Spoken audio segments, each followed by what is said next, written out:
Hello, hello, hello. This is Misty Magdalena Grace with the new and improved version of Healthy and Wealthy and Wise, where we talk about spirituality, psychedelics, plant medicine, microdosing, and really that journey within to finding your best innate wisdom, to your best health, your best wealth through all sorts of inner child healing, trauma release, grief recovery, overcoming addictions, and working with the mind, the body, and spirit. So go ahead, leave a review, subscribe, download. We look forward to your feedback. Thanks for tuning in today. Hello, everyone, and welcome back again. I am Misty Magdalena Grace, Magdalena for short. I'm the founder of the Healthy and Wealthy and Wise podcast, and now for me, it's a movement. I'm a mind, body, spirit alchemist. If you're new to my channel, I just want to welcome you. I am so excited for this year of the snake. 2025 has started off with a lot of intense energies. As we transmute those energies, though, I will tell you, I believe personally that this could be the best year of your life. And I'm going to be coming to you more with monologues and really, really potent, powerful guests. Like we've already talked about Kundalini yoga and addiction. Next week, we're going to be talking about dream interpretation. I just have a whole bunch of great podcasts on meditation coming up and help you go within, because as within, so without. And today I'm talking about one of my favorite topics, grief, abandonment, and sugar cravings. So what does that all have to do? Why is it all in one sentence? So if you know my path, I've been in health and fitness in one way, shape, or form for 24 years. I was in the fitness industry. Of course, as you know, everyone's really, really focused on New Year's resolutions in January. And between Halloween and Valentine's Day, the average weight gain is usually around 15 pounds, give or take. Let's face it, winter is hibernation time. The days are shorter, the nights are longer. We have holidays, we have stressful times getting together with family. It's usually colder again here in North America and the North Hemisphere. People are also forced to slow down and face their demons, their emotions, their shadows, because they oftentimes will have more time either alone, because maybe they just choose to isolate, maybe they avoid family around the holidays, or they're facing their emotions by being with their family, by being at these social gatherings. Comparison, jealousy, anger, shame, guilt, fear, abandonment wounds oftentimes will come up and rear their ugly head, and you feel it in your body. And then guess what? You don't know how to self-soothe any other way than maybe what is common, some kind of instant gratification, whether it's sugar, alcohol, which is essentially another version of sugar. For some people, it might be weed, cannabis, fast food, social media scrolling, addiction to smartphone, things of that nature. And over time, I have learned this, not only just because I was a coach and I've coached over 10,000 people, I also learned it myself. For again, 5 years ago at this time, just before I launched my podcast, I was like hitting rock bottom. I had so much death, so much loss, so much grief, and I just shoved it down, not understanding at that time that it was actually a huge gift for me. I didn't understand that underneath all that grief was a lot of unprocessed abandonment, which is the core wound that most of my clients have come to me for. So I just wanted to give you some basic tips, reminders. This is stuff that you already know, but I think sometimes, especially in the winter season of our lives here, we can really beat ourselves up because, again, it's at the time of this recording, it's February 4th. Most people threw away their resolutions by, I think they call it Give Up Friday. It's the second Friday in January. And I think 100%, by the Super Bowl, which is this weekend, so hopefully these reminders can help you rejuvenate, feel renewed, and if nothing else, maybe give you something to ponder, especially since now that I've specialized in grief recovery this last 3 years, addiction recovery. I have my 5 key tips that can help you to be able to come back to center, to hopefully drink less alcohol, to hopefully reach for less sugar, to hopefully have less time on your social media or smartphone. Because keep in mind, this wound, abandonment, which can come in many ways, right? It can be death of a loved one, it can be losing someone through Alzheimer's or mental illness, Can be divorce. Obviously, that's multifaceted, or any kind of breakup. You don't have to be married. It could be a business partnership failing. It could be a business failure. And ultimately, what happens, and the list can go on and on, but I think you get the idea. Even happy events like moving, retiring, empty nesting. There's all a sense of loss, which if you have studied Buddhism or any of these other philosophies, it's attachment, right? It's attachment to the way things were. And since I've done so much with ancestral trauma and getting back to those roots of understanding it, it hits us at a chemical level, a neurotransmitter level, and at a heart level. Heart is the organ that carries grief, right? And even when that happens, because I remember I had like a brick wall around my heart, a lot of my clients shut down, right? We just shut down our root chakra. We have that deep sense of abandonment, and it incites a deep level of fear, scarcity, not enoughness, and unsafety inside of our central nervous system, as well as our chakras, which I believe and teach. Our central nervous system, which is along our spine and our brain, that houses the 7 key chakras that, when they're blocked, our life force energy, our prana, our chi can't flow. So it's so easy to want to reach for something that's going to give you a false sense of flow and energy, like a dopamine hit. But the problem is, you can have too much of a good thing, and that's when, like, if you or me and you drink so much alcohol, you make really radical, reckless behavior decisions. You throw up, you get sick, you're hungover. Sugar.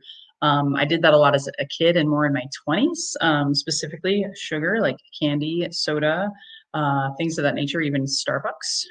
You can get really, really bad gut health problems and imbalanced microbiome and have poop issues, which leads to mental health issues, which leads to depression and a whole host of other things. So it's all about moderation.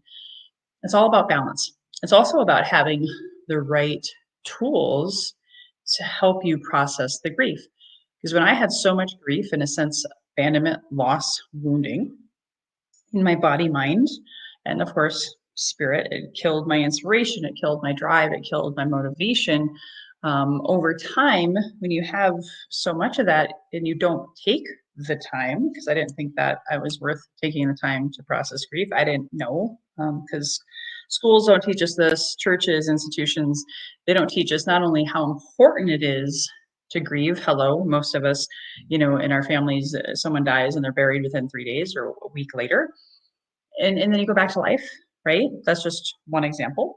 And at the end of the day, if you don't process things, it just stacks up, boom, like a bunch of debt or a lot of unopened mail on your desk, where your file system becomes your pile system, right?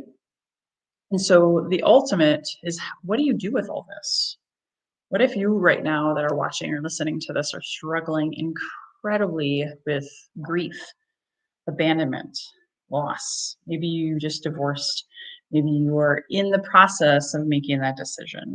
Maybe you have had multiple divorces or multiple deaths or multiple of, some type of breakups or losses of businesses, and you never really even healed the first wound. Well, then there becomes that compound effect. So just want to remind you that our brain and our body can only handle so much.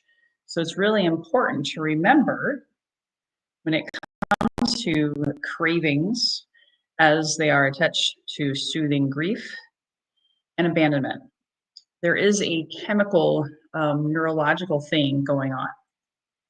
And I'm sharing this with you so you can have some grace on yourself, and remember or recognize the importance of making the unconscious conscious and not just staying on autopilot.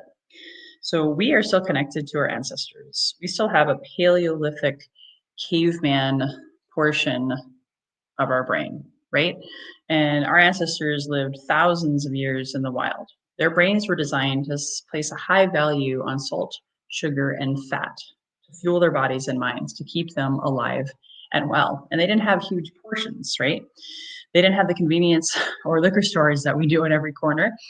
So these are rare, sacred things that they roamed the earth or hunted and gathered for. And if there was a really bad winter, oh my gosh, people died, right? So there was that fear and scarcity with the accessibility. So remember that fear and abandonment wound is very ancestral. So our brains have been pre-programmed since our ancestral times to crave rewards for safety and stability and find comfort. That's like the caveman brain, the reptilian brain connected to the amygdala. Again, I'm not going to get into all that science. The main thing is that food and water were their basic needs. They didn't have smartphones. They didn't have internet. They didn't have cars, right? So today, if we have something throw us off in life, and it fires that amygdala, it fires that caveman brain, and that lack of safety, that lack of comfort, that, oh my God, I don't have enough food and water and salt and sugar. Then all of a sudden, that's when boop, boop, there's like this alert system that says, oh, must have a lot of calorie rich, high sugar, instant gratification, alcohol. What can I do to like numb this fear, this pain, this abandonment, this grief? Just walk into a grocery store or a 7-Eleven and hello, get a Slurpee and whatever. You don't even, it doesn't have to be alcohol. It doesn't have to be weed. But then there could be collateral damage, right? And in America, especially, we overconsume everything. If it's worth doing, it's worth overdoing. And again, that goes back to that Paleolithic brain. So in times like this, it's really important, especially now in this wintertime, is a great time to practice. Practice makes permanent. Don't worry about the perfection thing. Practice makes permanent.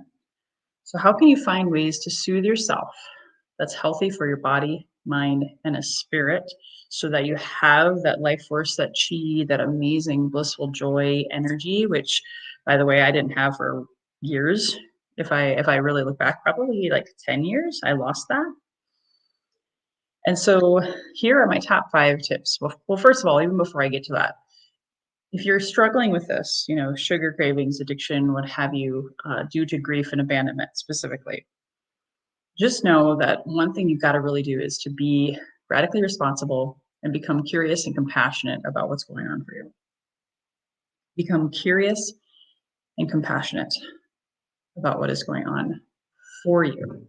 And I'm not going to get into karma and past lives and all of these kind of, karmic lessons. Just know that this is coming for you, by you, your inner child, your higher self, again, whatever you want to call it. It's for you to learn curiosity and compassion, and to really, really find ways to connect with that inner child, to find your own soothing techniques, your own safety, because you are responsible for you. No one else is, right?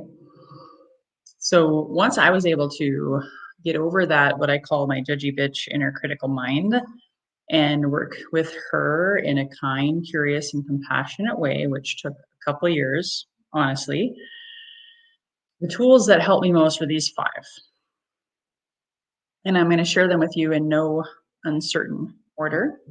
Just in the way I'm sharing with them is really where I started, but it doesn't have to, be followed in this order. So number 1 is meditation.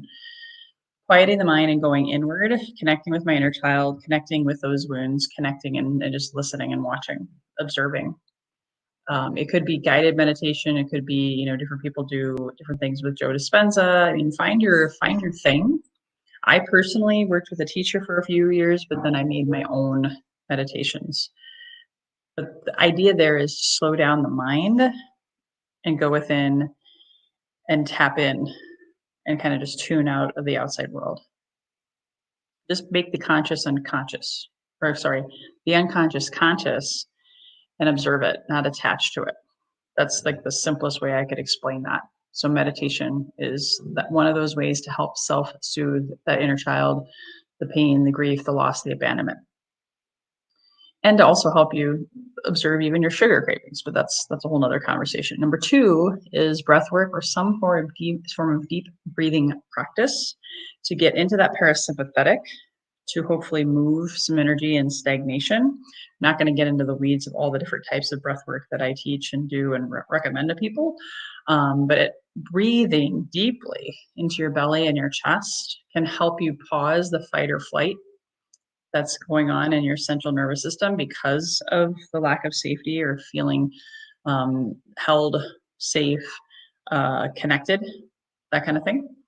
So often, if you're able to do even just a few deep breaths every day, that can help you process and hopefully even before, if you feel the craving coming up, recognizing that it's probably from, again, grief or loss or abandonment of some kind, honor it, acknowledge it, and breathe even up to 90 seconds. They say most cravings, if you just breathe through it or meditate and just quiet and go within, those urges and cravings disappear. That's science. So give that a shot. The third one for me is Kundalini yoga. Oh my gosh. I have so many different kriyas that I teach my clients and that I do almost daily, honestly. Help me process so much grief, help me go within, open up my chakras, really connect with the body and the mind, making sure there's that connection. And by opening up those chakras, then the life force energy, the chi, the prana, I can actually get the same dopamine hit from doing a Kundalini Kriya that I might get from drinking a beer or eating, chocolate. So just saying, it's my favorite tool. And has done so much for me, both with grief and addiction recovery. Number 4 is nutrition. I know it's not always easy, especially if you have an emotional eating program already going for you. But if you just slow down and treat your food as sacred, I've heard many teachers, including Esther Abraham Hicks, my Ayurvedic teachers. It's not even about what you eat; it's how you eat it. Most people just scarf it down and shove it in, and not even recognizing the why behind that is they're just seeing it as a means to an end and a quick fix to quieting the mind or filling the belly. If you take some time and slow down and really nourish yourself, honor the food, do some deep breathing, rest and digest is the parasympathetic central nervous system that we want to be in to receive the food. So we digest it properly and then we poop properly. And all that helps the brain, but it fuels the body as well. Food is meant to be pleasure. Food is meant to be enjoyed. That's a whole nother soapbox I could get on, but you really want to fuel your body with the proper vitamins, nutrients, and ingredients also. With grief, a lot of times people will reach for comfort food. And that's not always, I'm not saying it's a bad thing, but if you're doing it every day to use it as a coping mechanism, then you're not getting to the root causes of it. And that's where you can gain a lot of weight or just, cause disease over time, like high blood pressure and things like that. So just make sure you get the right foods for your mood, your energy level, time of day, so on and so forth. And then last, number 5 is what I call shadow work alchemy. Carl Jung said it best, to make the unconscious conscious, that's when you can truly fully be alive and understand yourself so that you can understand others. And so once you make the grief conscious, you feel it, you see it, you experience it, you help it feel safe in your central nervous system. And then you can call in more of the light and let go of the shadows. That's the transmutation or alchemizing of the shadow into light, the grief or the anger into love and acceptance, forgiveness, as an example. So you can just say to that feeling, that emotion, and hold your heart, I feel you, I see you, you are loved, you are safe. And being able to then call in the opposite of that grief, anger, shame, guilt, fear, and say, hey, I see happiness, joy, bliss, and think of a time when you have had that. Maybe it's even a good memory of that loved one or that, person you divorced, whatever it is that can help you elicit some kind of physical chemical change. We have the power to do that. Okay. It's where it's self-soothing and alchemizing it on your own without looking outside yourself for everything. It's going to change your life. It's going to change your life by visualizing it, naming it, embodying it, speaking it out loud. Your body mind is listening. So I'd love to hear from you. How is this helpful? Do you have any questions? Is there anything that I can do to help? I do actually have a 66-day program for women. If you are between the ages of 40 to 60 and you want to heal your grief, your loss, your abandonment wound from whatever reason, could it be any of the reasons in the world, I'd love for you to check out my program that's coming up and starting in March. You can find out more information here at magdalenagrace.com. But otherwise, just comment below. Let me know, what did you like best? What stood out to you on this short episode? And if you have questions, feel free to reach out, email me. I'm happy to provide a free one-time consultation. You can email me at support@microdosingforhealth.com. Again, that's support@microdosingforhealth.com. If you saw value in this show today, please hit the share button, especially if you know someone struggling with grief or abandonment issues, divorce, death of any kind, emotional eating challenges through the holidays. Maybe someone lost a job. That's an abandonment wound and a grief-stricken type experience. Hey, Cheryl, you're so welcome. Thank you for tuning in. I love acknowledging people. Thank you. Thank you, Cheryl. Yeah, the 5 steps and the link to consumption. Yeah, it's such an unconscious thing. I did it. People will say they have an addictive personality, or they'll say this, that, or the other, but it's not about the personality. It's about what's the void that they're trying to numb or self-soothe and not get to the root cause of. It's very much in our human nature. So tune in next time. I will be on live next week interviewing my friend Dee Dee, who's the dream interpreter, and I'm super excited to have her here. That's February 12th. I'll be also having my full moon ceremony, I call it, full moon ritual and runes reading, coming out next Monday or Tuesday. So stay tuned for that. And until next time, everyone, here's to your best health, your best wealth, and your best wisdom. Bye-bye for now.